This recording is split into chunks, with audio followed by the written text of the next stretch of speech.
Hi friends, இந்த வீடியோவில் நம்ம என்ன பார்க்க போகிறோம்னா India vs England 5th T20 match. India already 3 match ஜெயிச்சிட்டாங்க. ஒரு மேட்ச் தான் இங்கிலாந்து ஜெயிச்சிருக்காங்க.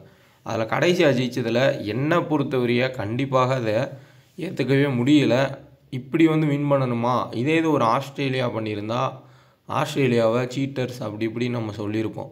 ஆனால் அதே தான் இந்தியா பண்ணியிருக்காங்க. ஸோ லைக் ரீப்ளேஸ்மெண்ட் சிவம் டூபேக்கு ஹர்ஷித் ராணாவா? ஸோ ஒரு பிளேயர் இல்லை. இப்போ சப்போஸ் ரமன்தீப் சிங்குன்னு ஒரு பிளேயர் இல்லை அப்படின்னா நீங்கள் ஹர்ஷித் ராணா யூஸ் பண்ணியிருந்தால் ஓகே. ரமன்தீப் சிங்குன்னு சொல்லி ஒரு பிளேயர் இருக்கார். அவரும் சும்மா ஏதாவது 1 ஓவர் 2 ஓவர் போடக்கூடிய ஆல்ரவுண்டர். ஸோ லைக் ரீப்ளேஸ்மெண்ட்னா அவர் தான் சிவம் டூபேக்கு. ஆனால் இவங்க ஹர்ஷித் ராணாவை சூரியகுமார் யாதவ் எப்படியோ நம்ம வரிசையாக 10-30 மேட்ச் டக் அவுட் ஆனாலும் பரவாயில்ல, டீமை ஜெயிக்க வச்சு கேப்டன்ஷிப்பில் அதிகமாக ஜெயிச்சோன்ற ஒரு இதுக்கு வரணுன்ற மாதிரி அவர் பிஹேவ் பண்ணார். பட்லர், இங்கிலாந்து பிளேயர்ஸ் எல்லாமே வேறு வழி இல்லாமல் புலம்பிட்டு உட்காந்துருந்தாங்க. அது காரணம் என்னென்னா ஐபிஎல் அடுத்த 1 மாதத்தில் ஐபிஎல் ப்ளே பண்ணணும், இங்கே தான் ப்ளே பண்ணணும்னு அட்ஜஸ்ட் பண்ணி அப்படியே போகிறாங்க. இதுதான் நடந்துச்சு. ஸோ உண்மையிலே இது ரொம்ப ரொம்ப மோசமானது தான். 5th T20 மேட்ச் பார்ப்போம். நிறையா மாற்றங்கள் இருக்கும். இங்கிலாந்து ஜெயிக்கிறதுக்கான வாய்ப்புமே இருக்கும். ஏன்னா இந்தியா நிறைய பிளேயர்ஸை பெஞ்சில் வச்சுட்டு வேறு பிளேயர்ஸ்க்கு வாய்ப்பு கொடுக்கவும் சான்ஸ் இருக்கும். இங்கிலாந்தில் ஏன்னா எல்லாத்துக்குமே சான்ஸ் கொடுத்துட்டாங்க. அந்த ரேஹான் அகமதுக்கு மட்டும்தான் வாய்ப்பு கொடுக்கல அவங்களோட ஸ்குவாட்லேயும். அவர் உள்ளே வந்தாலும் ஆடல் ரசித்து பெஞ்சில் வைப்பாங்க. 2 லெக் ஸ்பின்னர் ஆட மாட்டாங்க. மற்றபடி இங்கிலாந்தில் மாற்றங்கள்ன்றது பண்ணுறதுக்கு எதுவுமே இல்லை. இந்த ஜேக்கப் பெத்தல் ஓவர் ரேட்டட் பிளேயர்னு நான் பிபிஎல் நடக்கிறப்பே சொல்லியிருக்கேன் நிறையா டைம். அந்தளவுக்கு ஒர்த்து கிடையாது அப்படின்னு. இந்தியாவில் செம்ம அடி வாங்குறாரு. ரொம்பவுமே கஷ்டப்படுறத பார்த்தோம் பேட்டிங்கு. ஸோ ஜேமி ஸ்மித் வந்தால் கூட அவராவது 2-3 சிக்ஸாவது அடிப்பார். மேபி இந்த மேட்ச் அவர் ஆடுறதுக்கான வாய்ப்பு இருக்கலாம். சரியான பிக்குன்னு பார்த்தீங்கன்னா ஷாகிப் மஹமூதை தான் எடுத்துகிட்டு வந்தாங்க. ஆனால் நீங்கள் நல்லா யோசிச்சிங்கன்னா ஒரே ஓவரில் தான் ஒரு 3 விக்கெட் எடுத்தார். அந்த 3 பேருமே திலக் வர்மா தவிர்த்து சஞ்சீவ் சர்மா, சூரியகுமார் 2 பேருமே ஃபார்ம் அவுட் பிளேயர். அதனால் அவர் விக்கெட் எடுத்தார். அதுக்கப்புறம் போக அவர் ஓவர்ஸ் போகிறப்போ அவரால் விக்கெட் எடுக்க முடியல. அதுவும் ஒரு முக்கியமான பாயிண்ட்டு. பட் அவரும் டீசெண்டான ஒரு பவுலர் தான். ஸோ ஆக்டிங்சனு அதுக்கப்புறம் மற்ற பிளேயர்ஸை கம்பேர் பண்ணுறப்போ விட அவர் சிறப்பான ஒரு wicket taking bowler. But mark wood நல்ல ஒரு வேகமாக போடக்கூடிய ஒரு பிளேயரு. இந்த கிரவுண்டில் அந்த மாதிரி போடுறவங்களுக்கு தான் ஹெல்ப் பண்ணுறது கிடைக்கும். மாற்றங்கள் இருக்கலாம். ஸோ பார்ப்போம். February 2 ஸோ 7 மணிக்கு ஸ்டார்ட் ஆகுது வான்கடே ஸ்டேடியமில். SIT20 போயிட்டுருக்கு. முடிஞ்ச அளவுக்கு நான் மேட்ச் அந்த மேட்ச் கவர் பண்ணி ஸ்மால் லீக் கொடுக்குறேன். ப்ளே பண்ணிக்கோங்க. ஏதாவது ஒரு சில மாற்றங்கள் ஒன்றா பண்ணிக்கோங்க. SIT20 இந்த தடவை ஓரளவுக்கு டீசெண்டாக தான் நடத்தியிருக்காங்க. இதுக்கு முன்னாடி 2 சீசனுக்கு இந்த சீசன் பெட்ரு. கொஞ்சம் ILT20 வேறு ஒரு கேப்பில் வந்திருந்தால் நல்லா இருந்திருக்கும். ஸோ ILT20 SIT20 ஒரே டைமில் நடத்துகிறாங்க. அது காரணம் முன்னாடி பிபிஎல் பின்னாடி PSLன்னு நினைக்கிறேன். ஸோ PSLா இல்லை என்ன கான்செப்ட்னு தெரியல, எதுக்காண்டி அப்படி நடத்துகிறாங்க. டோட்டல் மேட்ச் இங்கே டொமஸ்டிக் இல்லாமல் T20 இன்டர்நேஷ்னல் 8 மேட்ச் நடந்திருக்கு. 5 மேட்ச் ஃபஸ்ட் செகண்ட் பேட் டீமும் 3 மேட்ச் ஃபஸ்ட் பேட் டீமும் ஆவரேஜாக 191 ரன் ஆவரேஜ் கொடுத்துருக்காங்க. ஒரு ஆவரேஜாக சராசரின்னு சொல்லி 191 ரன் கொடுக்குறாங்கன்னா வான்கடை எந்த அளவுக்கு பேட்டிங் விக்கெட்டுன்றத எல்லாத்துக்கும் தெரியும். ஐபிஎல்லில் சூரியகுமார் யாரோ வருவார், அப்படியே 100 அடிப்பார். திலக் வர்மா பயங்கரமாக அடிப்பார். ஹர்திக் பாண்டியா அடிப்பார். ஸோ அவங்களோட கிரவுண்டு தான். ஸோ கிட்டத்தட்ட மும்பை இந்தியன்ஸோட கிரவுண்டு. மும்பை இந்தியன்ஸ் பிளேயர்ஸ் எல்லாத்துக்குமே ஹெல்ப்ஃபுல்லாக இருக்கும். அதுவும் லோக்கல் பிளேயர் மும்பை பிளேயரும் சிவம் டூபே இந்த மாதிரி நிறையா பிளேயர்ஸ் இருக்காங்க. அவங்களுக்கும் ஹெல்ப் பண்ணுறது இருக்கும் இந்த விக்கெட்டில். ஸோ இங்கிலாந்து டஃப் தருவாங்க. இந்தியாவும் ஜெயிக்கிறதுக்கான சான்ஸுன்றது இருக்கும் அதிகபட்சம். ஓவரால் சீரீஸை இந்தியா ஜெயிச்சிட்டாங்க அப்படின்னு பார்க்காம ஒரு மேட்ச்சுன்னு சொல்லி இப்போ ஐபிஎல்லில் ஒவ்வொரு மேட்ச் ஜெயிக்கணும்னு ப்ளே பண்ணுற மாதிரி இங்கிலாந்து ப்ளே பண்ணுறதுக்கு வாய்ப்புகள் இருக்கும். பேட்டர்ஸ்குள்ளே கேப்டன் கேப்டன் கொடுக்கறது சிறப்பாக இருக்கும். ஆல்ரவுண்டர்ஸை சேஃபாக கொடுத்துட்டு பேட்டர்ஸ்குள்ளே வைஸ் கேப்டன் கொடுத்தா சிறப்பு. இன்னொன்று அந்த புதுசாக ஒரு பாயிண்ட் சிஸ்டம் கொண்டு வந்திருக்காங்க. அதை பற்றி நம்ம பேசணும். அதை பற்றி நான் சொல்கிறேன். இப்போயே அதை சொல்லிடுறேன். அதில் மிகப்பெரிய ஒரு டிஸ்அட்வான்டேஜ் பேட்டருக்கு நம்ம கேப்டன் வைஸ் கேப்டன் கொடுக்குறதுல இருக்குது. கிளியராக பார்த்தீங்கன்னா தெரியும். 4th T20 மேட்ச்சுக்கான அனலைஸில் தெளிவாக சொல்லியிருப்பேன். ஃபஸ்ட்டு பவுல் பண்ணால் ஜிமி ஓட்டனை கேப்டன் வைஸ் கேப்டன் கொடுக்கலான்னு. லாஸ்ட்டு மினிட்டில் இந்த சூரியகுமார் யாதவை விசியாக மாற்றினேன். வைசியாக அதில் சூரியகுமார் யாதவ் டக்கானவுடனே ஃபுல்லாக மைனஸில் போய் அதுக்கப்புறம் 2 கேட்ச் பிடிச்சதில் ஏதோ பாயிண்ட் கிடச்சிச்சு. ஆனால் இதே இது ஜிமி ஓட்டனை நான் வைஸ் கேப்டனாக போட்டிருந்தேன்னா 10 டாட் பால் போடுறாரு, அதுக்கு பாயிண்ட் கிடைக்கிது. அதே ஜிமி ஓட்டனு ஒரு ஓவருக்கு 10 ரன் தாண்டி கொடுத்தா கூட அந்த எக்கானமின்றது குறையிறது இல்லை. அதை மாற்றிருக்காங்க. ஸோ நான் நோட் பண்ணேன். 2 ஓவர் போட்டு ஒரு பவுலர் முடித்தோடனே 12 ரன்னுக்கு மேலே போயிருந்தா 2 பாயிண்ட் மைனஸும், அதுக்கப்புறம் 14 ரன்னுக்கு மேலே போயிருந்தா 16 ரன்னுக்கு மேலே போயிருந்தா 3 பாயிண்ட் மைனஸும், 25 ரன்னுக்கு மேலே 2 ஓவரில் கிட்டத்தட்ட 30 ரன்லாம் போயிருந்தா 6 பாயிண்ட் மைனஸ்ன்ற மாதிரி காமிக்கும். இப்போ எதுவுமே காட்டலை. ஏன்னா ஜோஃப் ராச்சர்லாம் அவ்வளோ அடி வாங்கினார். அவர் போட்டிருந்த டாட் பால் ப்ளஸ் அவர் கொடுத்துருந்த பாயிண்டை வச்சு 23 பாயிண்டில் நின்றுருந்தார். ஸோ அதையும் வந்து பார்த்தேன். ஸோ இதில் என்ன தெரியுதுன்னா, ஃபார்ம் அவுட்டில் இருக்கக்கூடிய பேட்டர்ஸை கேப்டனாக கொடுக்குறது ரொம்பவுமே ரிஸ்க்கு தான். ஆனால் நம்ம சேஃப் போகணும். இப்போ எல்லாருமே ஒரே கான்செப்ட் தான். ஆல்ரவுண்டர் ஹர்திக் பாண்டியா கேப்டனாக போயிடணும், சேஃபுப்பா அப்படின்னு நினைக்கணும். அப்போ வயசுக்கு மட்டும் ஃப்ளாப் ஆகிற பிளேயரை போய் கொடுக்குறதுன்றது என்னை பொறுத்தவரைக்கும் ரிஸ்க் தான். அது பேட்டர்ஸை கொடுக்குறது மிகவுமே ரிஸ்க்கு. அதனால் பவுலர்ஸ் கூட கொடுத்துடலாம். ஏன்னா இப்போ பேட்டர்ஸ் டக் அவுட் ஆகிட்டா முடிஞ்சு. ஆனால் இதே பவுலரு பவுல் பண்ணி எப்படி டாட் பால் போட்டுறாங்க, அவங்களுக்கு கேரண்டியாக எப்படி ஒரு 5-6 டாட் பால் போடுறாங்க, அதில் 6 பாயிண்ட் கிடச்சிருது. ப்ளஸ் ஒரு விக்கெட் எடுத்தாலும் நல்ல பாயிண்ட்ஸு. இப்போ பேட்டர்ஸ் ஃபுல்லாக ஃபார்ம் அவுட் ஆகி அவுட் ஆனால் அதுக்கப்புறம் பவுலர் வந்து பேட்டிங் வராங்க. வரப்போ ஒரு 10 ரன்னோ இல்லை ஒரு 5 ரன் அடிச்சிட்டா கூட நல்ல அட்வான்டேஜ் இருக்குது. இதை கொஞ்சம் யோசிச்சு மூவ் பண்ணுங்கள் நியூ பாயிண்ட் சிஸ்டம் படி. இப்போதைக்கு ஃபேப் 11 மட்டும்தான் அப்படியே ஃபாலோ பண்ணுறாங்க. மற்ற எந்த ஆப்லேயும் ஃபாலோ பண்ணுற மாதிரி தெரியல. இன்னும் இவங்களுமே கிளாரிட்டியாக தெரியல. ட்ரீம் 11லையுமே கம்பல்சரி கொண்டு போயிடுவாங்களா? ஏன்னா அடுத்து உங்களுக்கு இன்னொரு 10 நாளில் WPL ஸ்டார்ட் ஆயிரும், உமன்ஸ் IPL ஸ்டார்ட் ஆயிரும், அப்புறம் சாம்பியன்ஸ் ட்ராஃபி வர ஸ்டார்ட் ஆயிரும். அது முடிஞ்சோடனே IPL ஸ்டார்ட் ஆயிரும். ஸோ என்ன பண்ணுறாங்கன்றதை பார்க்கணும். இப்போ நான் தெளிவான ஒரு ஸ்டார்ட் இந்த கிரவுண்டை பற்றி ரீசெண்டாக நடந்த எல்லா மேட்ச்சை வச்சு எடுத்திருக்கேன். உங்களுக்கு புரியணுன்றதுக்காண்டி தான். ரீசெண்டாக இங்கே நடந்த IPL மேட்ச்சுக்கான ஸ்கோர் கார்டு எடுத்திருக்கேன். ரீசெண்ட்னு கிடையாது, போன IPL சையது முஸ்தபி ட்ராஃபி இப்போ ரீசெண்டாக நடந்துச்சு, அந்த டீட்டெயில் எடுத்திருக்கேன். ஸோ பார்ப்போம். இதை பார்த்தீங்கன்னா உங்களுக்கு ஐடியான்றது கண்டிப்பாக கிடைக்கும். கொஞ்சம் பொறுமையாக வந்து பாருங்கள். பிச் ரிப்போர்ட் கெஸ் பண்ணுறப்போ உங்களுக்கு பிளேயர்ஸ் வைஸாக எப்படி எடுக்கிறதுன்றது தெரியும். நான் உள்ள டீப்பாக பார்க்குறப்போ ஃபஸ்ட்டு பேட் பண்ணுறப்போ யார் எடுக்கணும், செகண்ட் பேட் பண்ணுறப்போ யார் எடுக்கணும்னு ஒரு சில பாயிண்ட்ஸும் சொல்கிறேன். அதையும் நோட் பண்ணிக்கங்க. யார் யார் எந்தெந்த பேட்டிங் இதில் வரப்போ ஒர்த்தபுளாக இருப்பாங்கன்றதையும். ஸோ நிறையா போட்டிருந்தாங்க, கன்கஷன் சப்ஸ்டியூட் கிடையாது, இது இம்பேக்ட் சப்ஸ்டியூட்னு. அதை தான் நானும் சொன்னேன். ஸோ ஒரு வேளை நமக்கு மட்டும்தான் இப்படி தோணுதோ அப்படின்னு சொல்லி நான் நினச்சேன். அப்புறம் காலையில் பார்க்குறப்போ எல்லாருமே போட்டிருந்தாங்க. அதேமாரி கிரிக்கெட் பிளேயர்ஸுமே ஸ்ரீகாந்தோட பையன், அதுக்கப்புறம் பத்ரிநாத், இந்த மாதிரி எல்லாருமே வந்து நான் சொல்லியிருந்தாங்க அவங்களுமே இது தப்பு அப்படின்னு. ஸோ அதனால் நம்ம சொன்னது கரெக்ட் தான். இப்போது சையது முஸ்தபி ட்ராஃபியில் கடைசியாக நடந்த 2 மேட்ச் வந்து இங்கே நடந்திருக்கு. கடைசியாக நடந்த 2 மேட்ச் வான்கடையில் எப்படின்னா செமிஃபைனலுக்கு முன்னாடி நடந்த 2 மேட்ச். அதில் பேட்டிங்கில் ஆடின உத்தரப்பிரதேஷ் 160 ரன் ஸ்கோர் பண்ணியிருக்காங்க, 8 விக்கெட்டு. ரிங்கு 45 ரன்னு பயங்கரமாக ஆடி இருக்கார். அடுத்து ஜார்க்கண்டில் அனுகுல் ராய். ஸோ ஞாபகம் இருக்கும்னு நினைக்கிறேன், KKRக்கு வருவார், அப்புறம் திடீர்னு பார்த்தா டெல்லி டீமில் இருப்பார். ஒரு இம்பாக்ட்ஸ் அப்போ உள்ளே வந்து ஃபீல்டிங்கில் கேச்சஸ்லாம் பிடிச்சி போட்டு போயிட்டே இருப்பார். லெஃப்ட் ஆர்ம் ஆர்த்தடாக்ஸ் போட்டு விக்கெட் எடுப்பார் அவர். ஸோ பேட்டிங்கில் ஓரளவுக்கு டீசெண்டாக கான்ட்ரிபியூட் பண்ணியிருக்காங்க. பவுலிங்கில் புவனேஸ்வர் குமார் ஸோ 3 விக்கெட் எடுத்திருக்காரு.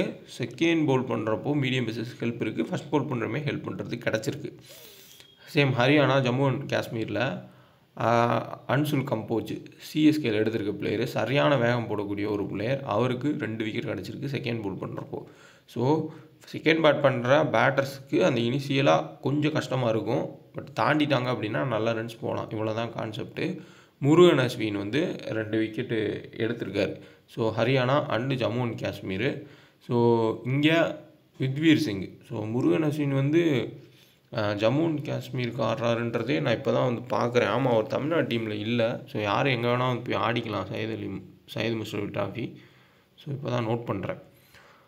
இந்தியா விசு ஸ்ரீலங்கா, இது வந்து 2023 நடந்த மேட்ச். அதில் பார்த்தீங்கன்னா ஹசரங்கா 1 விக்கெட்டு, சிவம் மாவி 4 விக்கெட்ஸு, உம்ரான் மாலிக்கு 2 விக்கெட்ஸு. இதுவுமே அவங்க 2வதாக பவுலிங் பண்ணுறப்போ தான் கிடச்சிருக்கு. அப்போது செகண்ட் பவுல் பண்ணுறப்போ மீடியம் பேசர் ரொம்ப முக்கியத்துவமாக இருப்பாங்க. இப்போ ஒரு உதாரணத்துக்கு ஹர்ஷ்தீப் சிங் செகண்ட் பவுல் பண்ணால் ஒரு key, Harshit Rana second bowl பண்ணால் ஒரு கீ. சேம் அவங்க சைடில் செகண்ட் பவுல் பண்ணுறப்ப ஜோஃப் ராச்சர் வந்து மிகப்பெரிய ஒரு கீயாக இருப்பார். அப்போது மறுபடியும் என்ன ஆகுனா சஞ்சு சாம்சன், அபிஷேக் சர்மா யாராவது அவுட் ஆவாங்க. அதே கான்செப்ட் தான் இந்த விக்கெட்டுமே வந்து பிஹேவ் பண்ணியிருக்கு சொல்லுது இப்போ ரீசன்ட் டைமாக. இப்போ நம்ம கொஞ்சம் லாங் டைமில் பார்க்கலாம். லாங் டைம்னா போன IPL பார்த்தோம்னா 173 ரன் வந்து சன்ரைசர்ஸ் ஸ்கோர் பண்ணியிருக்காங்க, 8 விக்கெட்டு.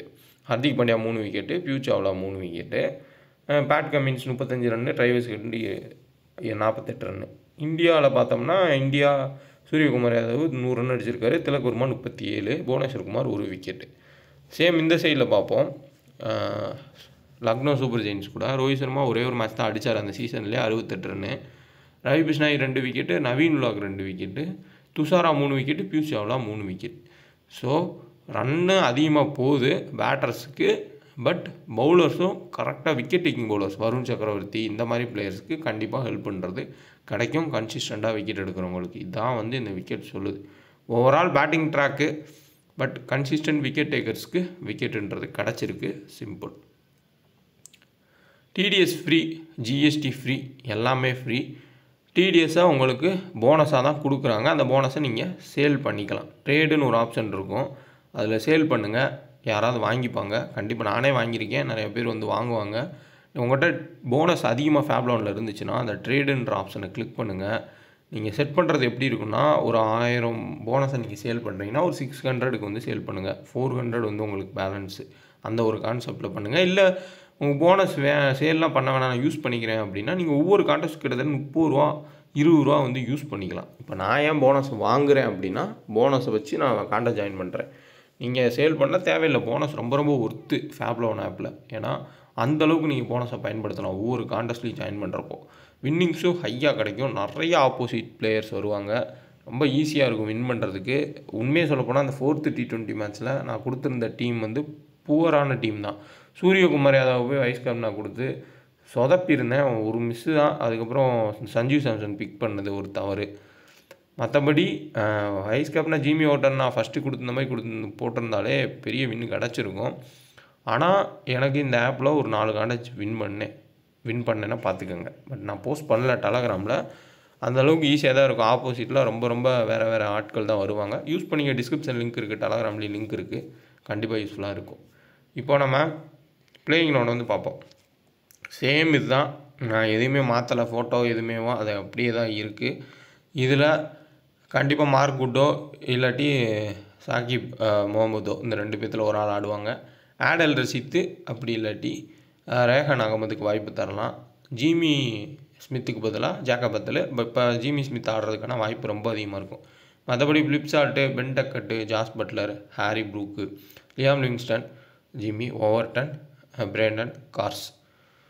அடுத்ததாக உங்களுக்கு இந்தியன் தரப்பில் அபிஷேக் சர்மா, சஞ்சீவ் சாம்சன், திலக் வர்மா, சூரியகுமார் யாதவ், ஹர்திக் பாண்டியா, சிவம் டுபே, ரிங்கு சிங் முடிஞ்சு. இவங்க தான் உறுதியாக இவங்க எல்லாருமே ப்ளே பண்ணுவாங்க. அக்ஷர் பட்டேல் ப்ளே பண்ணுவார்.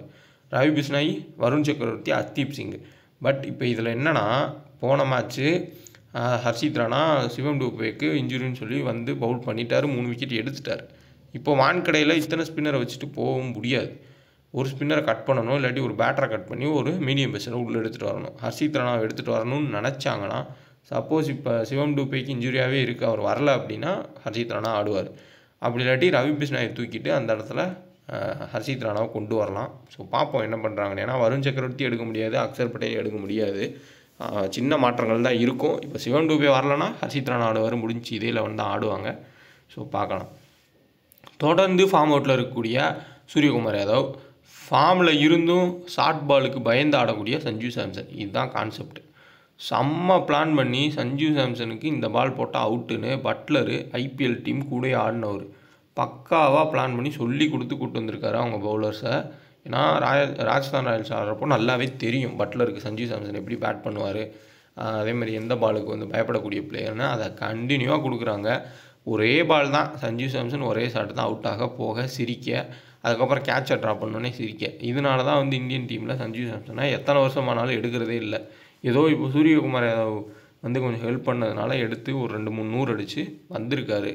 இன்னொன்று சஞ்சீவ் சாம்சன் மறக்காமல் வந்து இதை கண்டிப்பாக நடைமுறை கொண்டு வரணும், கன்சிஸ்டண்ட்டாக அடிக்கணும். ஏன்னா ஐபிஎல் நடந்து முடிந்தோடனே நான் உறுதியாக சொல்கிறேன், ஜெய்ஸ்வால் உள்ளே வந்துடுவார். அபிஷேக் சர்மா இருக்க ஃபார்முக்கு அவரை தூக்க மாட்டாங்க. ஜெய்ஸ்வால் உள்ளே வந்துட்டார் அப்படின்னா ரிஷப் பந்த் ஒரு 300 ஒரு 200 ஐபிஎல் அடிச்சிட்டா முடிஞ்சு சஞ்சீவ் சாம்சனுக்கு, அவ்வளோதான். அதுக்கப்புறம் ரிஷப் பந்த் உள்ளே வந்துடுவார், இடத்த தக்க வச்சுக்குவார். ஸோ அதனால் ரொம்பவுமே கன்சிஸ்டண்ட்டாக ஆடணும். ஸோ செகண்ட் பேட்டிங்கில் தான் ஃப்ளாப் ஆகிறாருன்னு ஃபஸ்ட்டு பேட்டிங் எதிர்பார்த்தா அதுலேயும் ஃப்ளாப்பு, ரொம்ப ரொம்ப மோசமாக தான் ஆகிறாரு. இப்போ வான்கடை கிரவுண்ட்லேயுமே வந்து ஸ்விங் ஆகும், பவுன்ஸ் ஆகும். ஜோஃப்ரா ஆர்ச்சர்லாம் செகண்ட் பவுல் பண்ணுறப்போ போட்டால் பயங்கரமாக பால் மேலே வரும். அப்போலாம் எப்படி சஞ்சீவ் சாம்சன் ஆட போகிறாரு அப்படின்றது தெரியல. சூரியகுமார் யாதவ் சுத்தமாக அவர் ஃபார்ம்லேயே கிடையாது. ஃபார்ம்லன்றதோட அவர் கான்ஃபிடென்ட்டே இல்லை. எப்படி ஆடிட்டு இருந்த ஒரு பிளேயரு, அவர் டபுள் மைண்ட் ஆடுறாரு. ஸோ நம்ம அசால்ட்டாக ஹிட் பண்ணோம்னா கேட்ச் போயிடும் அப்படின்னு சொல்லி டிஃபென்ஸ் ஆட போய் அவுட் ஆகிறாரு. அப்படி ஆனாலும் அவுட் ஆகிறாரு. இப்போ அவர் கடைசியான ஒரு வாய்ப்பு இந்த மேட்ச், அவரோட ஹோம் கிரவுண்டு, அவரோட மும்பை இந்தியன்ஸ் கிரவுண்டு, அதிக ரன் அடிக்கக்கூடிய ஒரு கிரவுண்டு, அதில் அவருக்கு வாய்ப்பு கிடைக்கிது. இதுலையாச்சும் யூஸ் பண்ணி ஒரு 30-40 ரன் குயிக்காகவாச்சும் அடிக்கிறாரான்னு பாருங்கள். இது மறுபடியும் ரிஸ்க் எடுக்கிறவங்க கேப்டன் வைஸ் கேப்டனா சூரியகுமார் யாதவ் கொடுங்க. நான்லாம் கொடுக்க மாட்டேன், இப்பயே சொல்கிறேன். டபுள் ஆப்ஷன் அப்படி இல்லாட்டி பவுலர்னு கூட போயிடும்னே தவிர்த்து சூரியகுமார் யாதவ் போகிற அளவுக்கு எனக்கு வந்து தைரியம் இல்லை. ஏன்னா எத்தனை மேட்ச் கடைசியாக ஆடினா ஒரு 22 மேட்ச் வந்து ஃப்ளாப் ஆகிருக்கார். ஸோ 22 மேட்ச் ஃப்ளாப் ஆன ஒரு பிளேயரு 100 அடிப்பார் அப்படின்றத நம்ம ஜிஎல்ல வேணால் யோசிக்கலாம், ஸ்மால் லீக்கில் யோசிக்கிறது மிகப்பெரிய தவறு. நம்ம சேஃபாக ஹர்திக் பாண்டியான்னு போகிறது தான் பெட்டரு. நல்ல ஃபார்மாக, அவருக்கும் இது ஹோம் கிரவுண்ட் தான், அவரோட கேப்டன் பண்ணக்கூடிய மும்பை இந்தியன்ஸ் கிரவுண்டு. நல்ல சிறப்பான பெர்ஃபார்மன்ஸ் எதிர்பார்க்கலாம். அபிஷேக் சர்மா எப்படியும் ஒரு 2-3 4 அடிச்சிடுறாரு. அதே மாதிரி தேவைப்பட்டால் பவுலும் பண்ணுவார். நல்ல ஒரு ஆப்ஷனாக தான் தெரிகிறாரு, நல்ல ஃபார்ம்லேயும் இருக்கார்.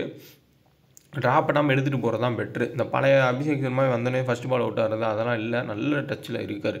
திலக் வர்மா நோ டவுட் நம்ம ஒரு கேப்டன் வைஸ் கேப்டனாக கூட திலக் வர்மா ட்ரை பண்ணலாம். அது எப்போ ட்ரை பண்ணணுன்றது இருக்குது. திலக் வர்மாவை சேசிங்கில் தான் நம்ம மோஸ்ட்லி பிக் பண்ணி ட்ரை பண்ணோம். ஃபஸ்ட்டு பேட்டிங்கில் மோஸ்ட் ஆஃப் த டைம் வந்து ஃப்ளாப் ஆகிறதுக்கான வாய்ப்புகள் இருக்கமாக தான் அவர் ஆடுவார். அது போன மேட்சுமே நடந்துச்சு. நானே வந்து பிக் பண்ணலை, 75% பிக் பண்ணியிருந்தாங்க. பட் நான் ட்ராப் பண்ணேன், அது ஒர்க்கும் ஆச்சு. ஸோ அதை வந்து பார்த்துக்கோங்க. சிவம் டூபேக்கும் ஹோம் கிரவுண்ட் தான், சிஎஸ்கே ஆடக்கூடிய பிளேயர். பட் அவர் ஒரிஜினல் ஹோம் கிரவுண்ட் வந்து இதே கிரவுண்டு தான். அதனால் சிவம் டூபே ப்ளே பண்ணுவாரான்றது தெரியல. ப்ளே பண்ணால் எடுத்துக்கிறது பெட்டர் தான் அதிகமான பேட்டர்ஸை. ஏன்னா கண்டிப்பாக மேலே அபிஷேக் சர்மாவோ சஞ்சுவோ 10 ரன் 20 ரனில் அவுட் ஆனாங்கன்னா கீழே வரைய பேட்டிங்கிறது வந்துடுது. ரிங்குவோ மறுபடியும் மேலே அனுப்ப மாட்டாங்க, கரெக்டான ஆர்டர் வந்துடும். அதுக்கப்புறம் சிவம் டூபே பேட்டிங் வர்றதுக்கான சான்ஸ் இருக்கும் ப்ளே பண்ணார்னா. அக்ஷர் பட்டேல் மினிமம் ஒரு wicket guarantee, no doubt. First bowl பண்ணாலும் செகண்ட் பவுல் பண்ணாலும் பேட்டிங் வந்தால் ஒரு 10 ரன்னு, கேட்ச் ஒரு 2 கேட்ச் போதுமான ஒரு 50 பாயிண்ட். சேஃபஸ்ட்டு ஒரு கேப்டன் வைஸ் கேப்டனா சேஃப் ஜோனில் தப்பிக்கணும்னா நம்ம ஹர்திக் பாண்டியா அக்ஷர் பட்டேல் போகிறது பெட்ரு.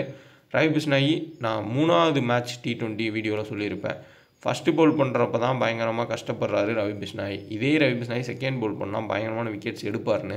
அது போன மேட்ச் நடந்துச்சு. பட் போன மேட்ச் எப்படி காம்பினேஷனில் விக்கெட் பேட் பிளேயர்ஸ் எடுக்கிறதுனே தெரியல. ஸோ அதனால் நான் ட்ராப் பண்ணியிருந்தேன். பட் நல்லாவே வந்து அந்த பாயிண்ட்டுன்றது கிளிக்காக இருக்கும். Varun Chakravarthy first or second consistent wicket. அவரால் அவரை எதுவுமே பண்ண முடியல. சுனில் நரேன் ஒரு காலகட்டத்தில் பவுல் பண்ணுறப்போ எந்த பேட்டருக்குமே என்ன பண்ணுறதுனே தெரியாது. அவங்களும் வந்து அவுட் ஆகிட்டே இருப்பாங்க. இது அந்த சீரீஸ் ஃபுல்லாக கண்டினியூவாக போகும். அதே தான் இப்போ நடக்குது. Consistent wicket taker Arshdeep Singh minimum ஒரு விக்கெட் எடுக்கிறாரு. பெரிய அளவில் இந்த சீசனில் விக்கெட் எடுக்க முடியல. மேபி செகண்ட் பவுல் பண்ணார்னா அந்த ஸ்விங்கை பயன்படுத்தி அதிக விக்கெட்ஸ் எடுப்பார். பென் டக்கெட்டு பிளிப் சால்ட் வந்து அவுட் ஆவாங்க ஸ்டார்டிங்கில் அப்படின்ற கான்செப்டில் எடுத்துக்கோங்க. வாய்ப்புன்றது இருக்கும் ஹர்தீப் சிங்க்கு. செகண்டாக பவுல் பண்ணார்னா இந்த கிரவுண்டில் நல்லாவே ஸ்விங் ஹெல்ப்புன்றது கிடச்சிருக்கு. ஸோ ஃபஸ்ட் பேட் பண்ணால் செகண்ட் பால் பேட்டிங் ட்ராக் தான். பட் இங்கிலாந்து வந்து சொதப்புவாங்க. இந்தியா தரப்பில் டெத்தில் பவுல் பண்ண போகிறது ஹர்தீப் சிங் தான். ஹர்ஷித் ராணா ஆடினா அவர் தான் வந்து டெத்தில் பவுல் பண்ணுவார். அப்படி இல்லாட்டி ஹர்திக் பாண்டியா. மிடில் ஓவர்ஸில் அக்ஷர் பட்டேல் வருண் சக்கரவர்த்தியை வச்சு மூவ் பண்ணுவாங்க. ரவி பிஷ்னாய் ஆடினார்னா அவர். ஸோ பார்ப்போம். மற்றபடி எப்போயாவது தேவைப்பட்டால் அபிஷேக் சர்மா யூஸ் பண்ணுறாங்க. திலக் வர்மா சேசிங்கில் best captain vice captain choice. அது இந்த மாதிரி விக்கெட்டில் அவரோட ஹோம் கிரவுண்டில். சூரியகுமார் யாதவ் ஹை ரிஸ்க் எடுக்கிறவங்கன்னா ட்ரை பண்ணுங்கள். ஏன்னா அவரோட ஹோம் கிரவுண்டு 100 அடிச்சிருக்காரு. ஸோ அந்த லாஜிக்கில் சேஃபாக ஹர்திக் பாண்டியா அக்ஷர் பட்டேல் நம்ம இந்தியன் டீமில் போகலாம். அதிகபட்சமாக 3வது ஆப்ஷனாக வருண் சக்கரவர்த்தி எடுத்துக்கோங்க. இதுதான் சேஃபு. கிராண்ட் லீக்கில் மட்டும் சூரியகுமார் யாதவையும் சஞ்சு சாம்சனை வேணால் ட்ரை பண்ணுங்கள். திலக் வர்மாவை சேசிங்கில் மட்டும் ட்ரை பண்ணிக்கிறது பெட்ரு. இந்த சைடில் உங்களுக்கு டெத்தில் பவுல் பண்ண போகிறது நான் முன்னாடியே 4th மேட்ச்சில் சொன்ன 4th T20 வீடியோவில் சொன்ன மாதிரி ஜிமி வார்டன் தான் பவுல் பண்ணுறாரு. பக்காவும் பவுல் பண்ணுறாரு. அவரால் அடிக்க முடியல அவ்வளோ சீக்கிரமாக. So better captain vice captain choice first bowl பண்ணால் அதேமாதிரி சேசிங்கில் ஜிமி வார்டன் ஓரளவுக்கு பேட்டை வீசுவார். ஒரு 10-15 ரன் கிடைக்கும். அடுத்தான் வந்து பிரைடன் கார்ஸு சூப்பரான ஒரு பிளேயர். அவர் டெத்தில் போடுறாரு. அவரும் decent captain vice captain choice தான். 2 பேருமே பேட்டிங் ப்ளஸ் பவுலிங் பேக்கப் இருக்குது. டாட் பால்ஸும் வீசுவாங்க. ஜோஃபர் ஆர்ச்சர் பேட்டிங் அந்தளவுக்கு கிடையாது. பட் பவுலிங் நல்லாவே பவுன்ஸ் போடுவார். மினிமம் 35 பாயிண்ட் எடுக்க முடியும். சாகிப் முகமது ஒரு மேட்ச் விக்கெட் எடுத்தாருன்னா கன்சிஸ்டண்டாக விக்கெட் எடுக்கக்கூடிய பிளேயர் கிடையாது. ஏன்னா போன மேட்ச் ஸ்கிட்டாகி வந்ததுனால ஓப்பனிங் ஸ்பெல்லில் விக்கெட் எடுத்தார். அதே இது சாகிப் முகமது செகண்ட் பவுல் பண்ணார்.